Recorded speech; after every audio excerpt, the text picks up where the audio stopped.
So let me show you step by step how to create a download link on Google Drive. So if you want to create the direct download link, let me show you how to do it. After you open the Google Drive, go to this My Drive. So you click on this new. So go to this new folder. So now rename the folder download file. After you give the folder name, so now here is the folder. So the next thing you should do, you right click on the folder, go to share, go to share. So go to this restricted, change it to anyone with this link, and then you click on this copy link and then go to done. So the next thing you should do, now you go and find the file that you want to give the person to download. So let's say I want to give this video to download. So now I'll select the video and go to this move.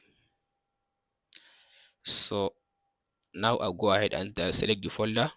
So I'll click on this move. So now I move the video inside this folder and I create a download link for the folder. So now if you now give the link to someone, let's say now I'll right click and go to my incognito tab. Now I'll paste in the link like this, press enter. So now as you can see now if the person opened the link, so it will open the link like this for him. So now if the person wants to download the file, so the person can just click on this download button and the file will be downloaded into his PC. Or the person can just click on the download all button, and from there anything inside the folder will be downloaded for the person. And that's it. If this video helps, like and subscribe. We'll meet in the next one.